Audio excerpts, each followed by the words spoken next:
నా memorable love story రాసుకున్న dairy ఎక్కడో మిస్ అయిపోయింది వదినా.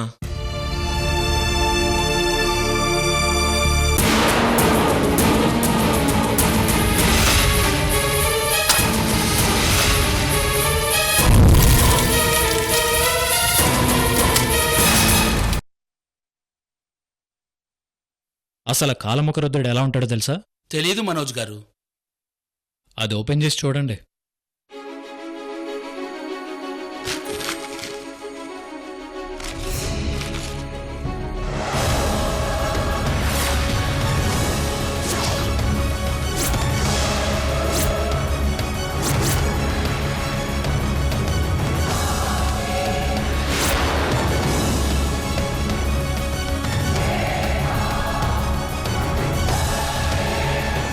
మనోజ్ గారు, ఈ పెయింటింగ్లో ఉన్న కాలముఖ రుద్రుడు మీరు ఒకేలా ఉన్నారు.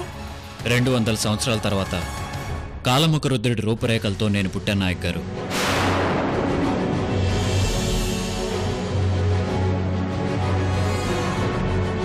అంటే ఇది 200 సంవత్సరాల నాటి పెయింటింగా?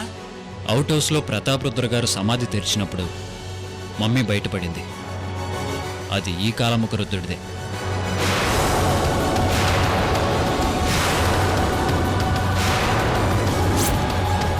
అంటే 200 సంవత్సరాల క్రితం మమ్మీ రూపంగా మారి 20 సంవత్సరాల క్రితం సమాధిని తెరిచినప్పుడు బయటపడిన శవం ఇచ్చనిదేనా? అవును నాయక్ గారు. వండర్ మనోజ్ గారు, వండర్. ఫోటోలో ఉన్నది కాలముఖ రుద్రుడు, ఎదురుగా ఉన్నది మనోజ్ గారు.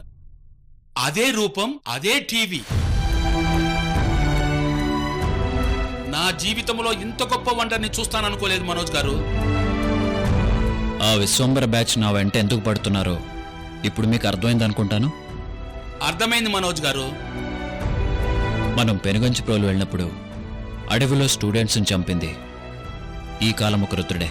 అంటే మమ్మీ రూపంలో ఉన్న కాలముఖ రుద్రుడు అంతే కదా మనోజ్ గారు? అవును నాయక్ గారు. అతని కోసమే ఈ హత్యలన్నీ జరిగాయి. అది సరే, మరి వీళ్ళంతా మీ చుట్టూ తిరిగేది ఎందుకు మనోజ్ గారు? ఏదో ఒక రోజు నన్ను చంపి కాలముఖరుద్రుడికి బలిస్తారు. అదే వాళ్ళ టార్గెట్. బట్ టైం కోసం వెయిట్ చేస్తున్నారు. దానికోసమే నన్ను చంపకుండా నా చుట్టూ ఉన్న వాళ్ళని చంపుతున్నారు. మిమ్మల్ని బలి ఇస్తే వాళ్ళకి ప్రయోజనం ఏంటి? మమ్మీ రూపంలో ఉన్న కాలముఖరుద్రుడు తిరిగి ప్రాణం పోసుకుంటాడు.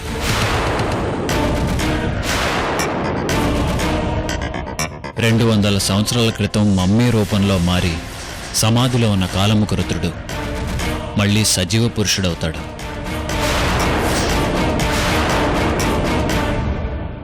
ఇదంతా ఎవరి కోసం చేస్తున్నారు? పగా ప్రతీకారాల కోసం. ఎవరి మీద? ప్రతాపరుద్ర గారి వంశం మీద. అంత పగా ప్రతీకారాలు ఎందుకు? 200 సంవత్సరాల క్రితం ప్రతాపరుద్ర గారి వంశీయులు చల్లపల్లి రాజులు. ఈ కాలముఖరుద్రుడు కొండవీటి రాజు. వాళ్ల మధ్య ఏం జరిగిందో పూర్తి చరిత్ర నాకు తెలీదు. బట్ ఎలిజబెత్ డైరీ ఆధారంగా నాకు తెలిసిన ఇన్ఫర్మేషన్ ప్రకారం ఈ 2 వంశాల మధ్య జరిగిన యుద్ధంలో ప్రతాపరుద్ర వంశ రాజులు కాలముఖరుద్రుని సజీవ సమాధి చేశారు.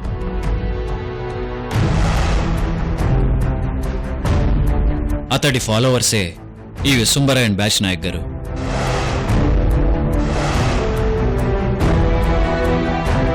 మిమ్మల్ని బలిదానం చేస్తే కాలముఖ రుద్రుడు ప్రాణం పోసుకుంటాడు. ఆ తర్వాత అతనేం చేస్తాడు? ఆ తర్వాత ఏం చేస్తాడన్నది నాకు అర్థం కావట్లేదు నాయక్ గారు.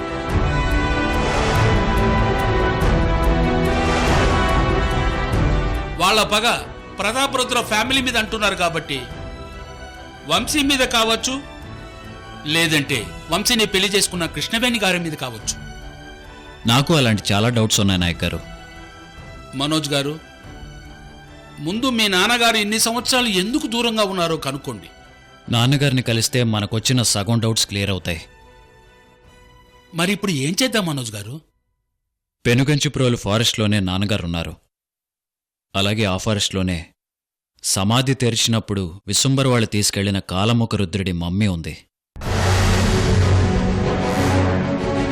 సో మనం ఫారెస్ట్కి వెళ్ళాలి నాయక్ గారు. ఎస్ఐ గారి హెల్ప్ తీసుకుని మనం ఫారెస్ట్కి వెళ్దాం మనోజ్ గారు.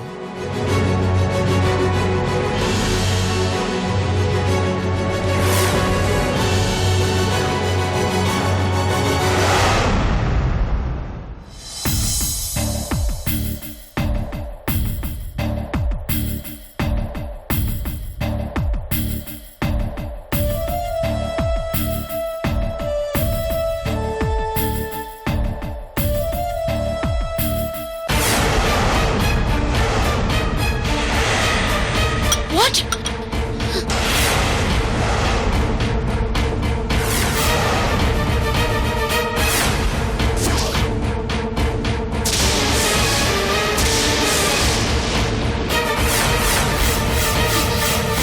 ఏంటి ఎస్పీ గారు మీరు చెప్పేది? ఎస్ మేడం, రాజ్మహల్లోకి డాక్టర్ మనోజ్ గారు వెళ్ళారు.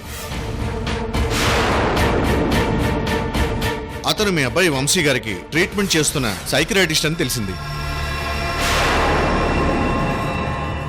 రాజ్మహల్లో ఎన్నో వాల్యుబుల్ ఐటమ్స్ దొంగిలించబడ్డాయని అనుకున్నాం, కానీ మళ్ళీ అవన్నీ అక్కడే ఉన్నాయని మీరే ఫోన్ చేసి చెప్పారు.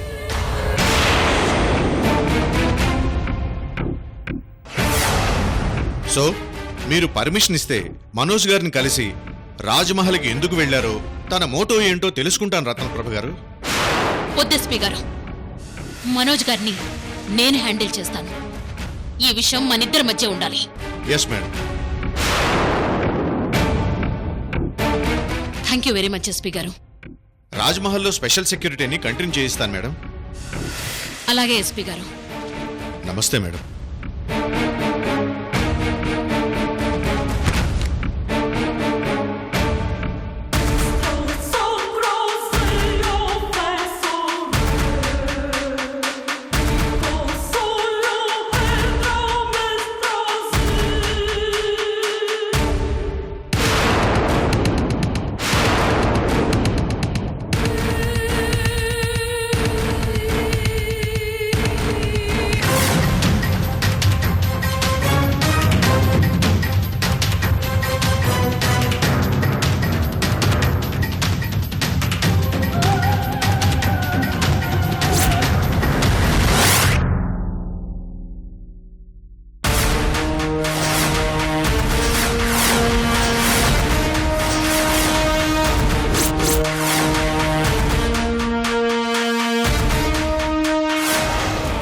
మన రాజ్మహల్ రహస్యం గురించి మనోజ్కి ఎలా తెలిసిందత్తయ్య? రాజ్మహల్కి మనోజ్ ఎలా వెళ్ళగలిగాడు?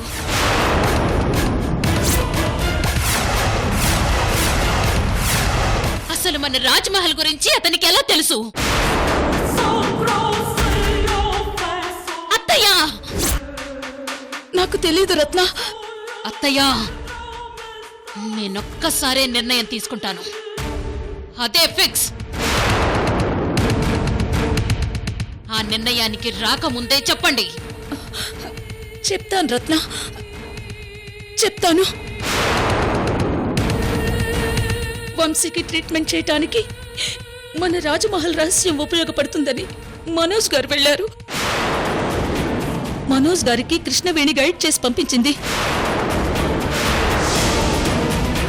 తులసికోట గురించి, సమాధి తవ్వినప్పుడు జరిగిన విషయాలు తెలుసుకోవటానికి పెట్టెలో ఉన్న వస్తువుల్ని మనోజ్ బయటికి తీశాడు రత్న. నాకు ఆ విషయం తెలిసి కృష్ణవేణిని హెచ్చరించాను రత్న. కానీ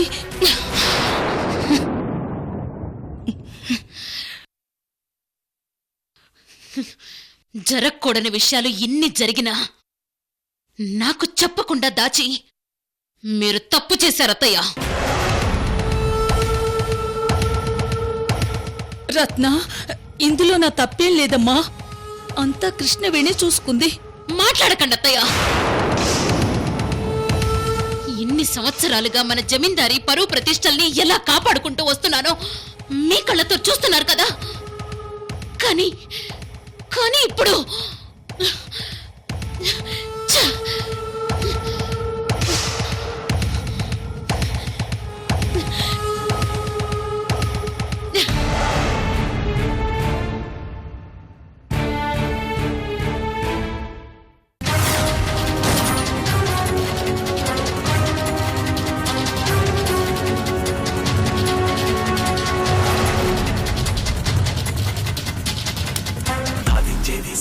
చేయాలి ఏదారైనా గాని శోధించేది శోధించాలి ఏదేమైనా గాని మోసమైన మోసేయాలి ఎంతదైనా కానీ అంటే వస్తే తీసేయాలి ఎవరైనా కానీ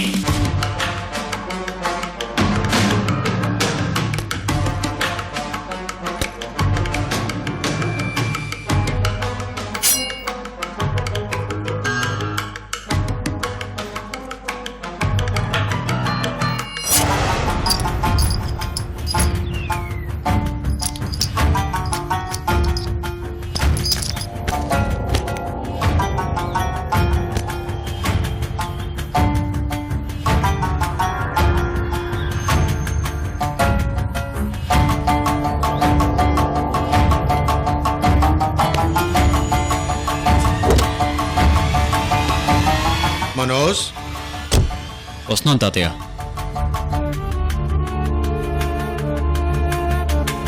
మళ్ళీ ఫారెస్ట్కి వెళ్తున్నావని నాయక్ గారు చెప్తున్నారు. అవును తాతయ్య. అక్కడే మీ నాన్న ఉన్నాడని కన్ఫర్మ్గా నీకు తెలుసా? తాతయ్య, 25 ఏళ్ల క్రితం వరకు నాకు మీరు తప్ప ఎవరూ లేరు. ఇప్పుడు నాన్న గురించి తెలిసింది. ఆ రోజు నిన్ను యుఎస్ తీసుకెళ్తున్నప్పుడు నా దగ్గర చాలా విషయాలు దాచాడని నాకు ఇప్పుడే అర్థమవుతోంది మనోజ్. తాతయ్య, నాన్న గురించి అన్నీ తెలుసుకుని తన్ని నేనే ధైర్యంగా ఇంటికి తీసుకొస్తాను. ఆ నమ్మకం నాకుంది మనవడా. మీరు జాగ్రత్తగా ఉండండి.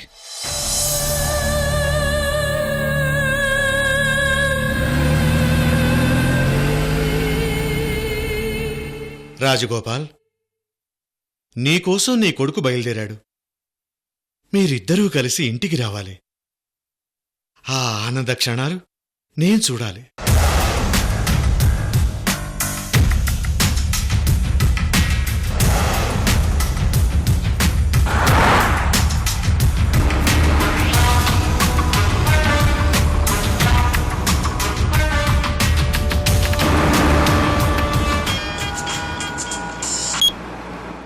హలో. మనోజ్ గారు. రత్నప్రభ గారు, నమస్తే. నమస్తే మనోజ్ గారు. మీతో అర్జెంటుగా మాట్లాడాలి. ఇంటికి రాగలరా? అర్జెంటుగా అంటే రేపు రావచ్చా? కాదు, ఇప్పుడే మాట్లాడాలి. ఓకేనండి, హాఫ్ అన్ అవర్లో మీ ఇంటి ముందు ఉంటాను.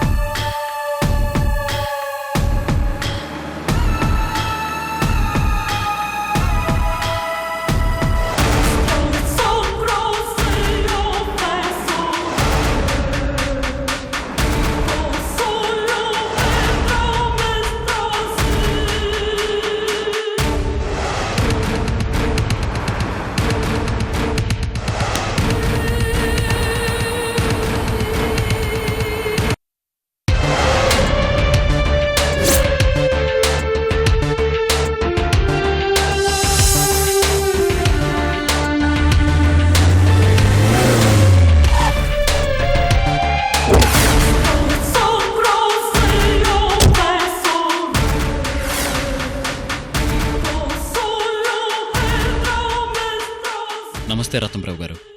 నమస్తే. అర్జెంటుగా రమ్మన్నారు. మనోజ్ గారు, మీరంటే మాకెంతో గౌరవం. కానీ ఆ గౌరవాన్ని మీరు నిలబెట్టుకోలేకపోయారు. వాట్ హ్యాపెండ్ రత్నప్రభ గారు? మీరు మమ్మల్ని అవమానించారు. నేనా? నోను, మీరెప్పుడు అలా అనుకోకండి. మీరన్నా మీ ఫ్యామిలీ అన్నా నాకు చాలా గౌరవం. అంత గౌరవం ఉన్నవాళ్లే అయితే నాకు తెలియకుండా రాజమహల్కి ఎందుకు వెళ్లారు? మా పర్మిషన్ లేకుండా మీరక్కడికి వెళ్లడం మమ్మల్ని అవమానించినట్టు కాదా? రత్నప్రభ గారు, మీ దగ్గర ఈ విషయం దాచడం తప్పే. మిస్టర్ మనోజ్,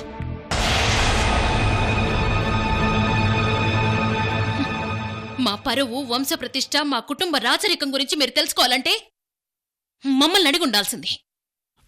కృష్ణవేణి గారిని అడిగి పర్మిషన్ తీసుకున్నాకే రాజమహల్కి వెళ్ళాను రత్నప్రభ గారు. Who is Krishnaveni? ఈ జమీందారీ ఇంటికి యజమానురాలు రత్నప్రభాదేవి, కృష్ణవేణి కాదు. మీరే కాదు, కృష్ణవేణి రాజమహల్కు వెళ్లాలన్నా నా పర్మిషన్ కావాలి మిస్టర్ మనోజ్. రాజమహల్లో వందల ఏళ్లుగా ఉన్న ఎన్నో విలువైన ఐటమ్స్ పోయాయి. ఎంత టెన్షన్ పడ్డావో తెలుసా? అవన్నీ నేనే బయటికి తీసి మళ్ళీ లోపల పెట్టేశాను రత్నప్రభ గారు. అసలు వంశీకి ట్రీట్మెంట్ చేయడానికి వచ్చిన మీకు ఇవన్నీ ఎందుకు? రత్నప్రభ గారు, సైకియాట్రిస్ట్ అంటే అన్ని వైపుల నుంచి ఆలోచిస్తారు. లేదు మనోజ్ గారు, మీరు ట్రీట్మెంట్ చేయడానికి రాలేదు. మా ఫ్యామిలీ బ్యాక్గ్రౌండ్, మా జమీందారీ చరిత్ర కనుక్కోవడానికి వచ్చారు. అంటే మీ మనసులో ఏదో కుట్ర దాగుంది. మీరు వేరే ఉద్దేశాలు పెట్టుకొని వచ్చారు. ట్రీట్మెంట్ పేరు చెప్పి మీరు మా ఫ్యామిలీ రహస్యాలు తెలుసుకుంటున్నారు. నిజం చెప్పండి, మీరెవరు? ఎందుకోసం వచ్చారు? మీ వెనక ఎవరున్నారు? కమాన్ చెప్పండి. 25 ఏళ్ల క్రితం మా జమీందారీ కుటుంబ చరిత్ర తెలుసుకోవడానికి ఎలిజబెత్ అనే అమ్మాయి వచ్చి మా జీవితాలతో ఆడుకుంది.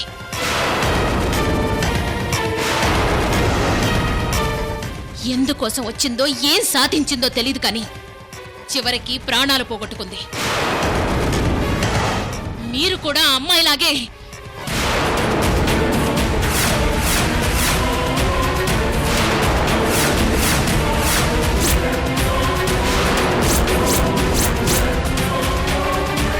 మీ మీద గౌరవం పోయి అనుమానం వచ్చింది.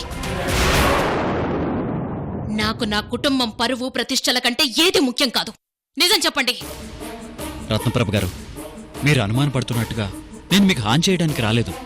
నో, మా దీక్షితులు గారు, స్వామీజీ కూడా చాలాసార్లు చెప్పారు, శత్రువు మీ ఇంటి చుట్టూ మీకు దగ్గరగా తిరుగుతున్నాడు అని. బట్ ఆ రోజు మీ మీద నాకు అనుమానం రాలేదు. Come on tell me. రత్నప్రభ గారు, నేను మీ శత్రువుని కాదు, నన్ను నమ్మండి. ముందు నుంచి నాకు మీ మీద నమ్మకం లేదు. కానీ అటు కృష్ణవేణి, ఇటు సృజన్లు నన్ను కన్విన్స్ చేశారు. మీరు వంశీకి ట్రీట్మెంట్ చేయకుండా మా రాజమహల్ చుట్టూ తిరిగారు అంటే నో డౌట్ మీ ఉద్దేశం ఏంటో ఈ రోజు నాకు తెలియాలి. రత్నప్రభ గారు, వంశీ చిన్నప్పుడే సైకలాజికల్గా బాగా డిస్టర్బ్ అయ్యాడు. అందుకే గతం తెలుసుకోవాలనుకున్నాను. దానికి సంబంధించి రాజమహల్లో ఏదైనా సోర్స్ దొరుకుతుందేమో అని ప్రయత్నం చేశాను. ఫైనల్గా వంశీ మిమ్మల్ని ఎందుకు ద్వేషిస్తున్నాడో కనుక్కున్నాను. మనోజ్ గారు, ఇంకాపండి మీ కట్టుకథలు. లేదు రత్నప్రభ గారు, మీరెంతగా నా మీద అనుమానపడుతున్నప్పుడు నేనన్నీ క్లియర్గా చెప్పాలి. మీ మావయ్య ప్రతాప్ రుద్ర గారికి ఎలిజబెత్కి మధ్య రిలేషన్. Shut up!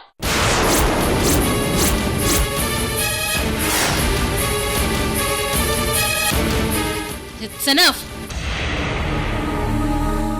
మా మామయ్య గారి గురించి డిస్కస్ చేసేంత స్థాయి మీకు లేదు. నేను పూర్తిగా చెప్పేది వినండి రత్నప్రభ గారు. అవసరం లేదు. రత్నప్రభ గారు, దయచేసి నేను చెప్పేది వినండి ప్లీజ్. మనోజ్ గారు, వంశీకి ట్రీట్మెంట్ ఇంతటితో ఆపేయండి.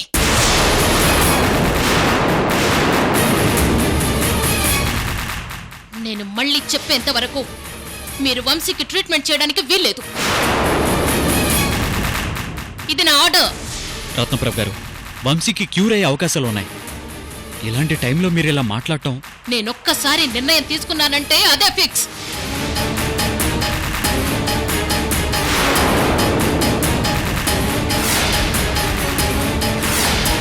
రత్నప్రభ గారు, వంశీకి ట్రీట్మెంట్ చేసి క్యూర్ చేస్తానని కృష్ణవేణి గారికి మాటిచ్చాను.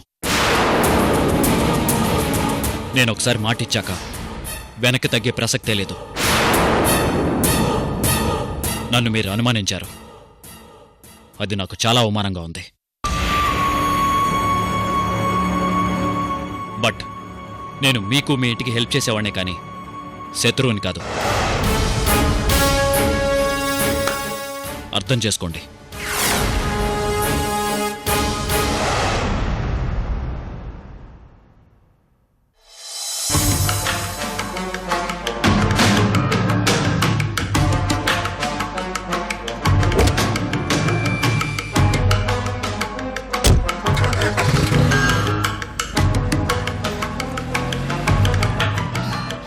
కృష్ణవేణి, ఇదంతా నీ వల్లే జరిగింది.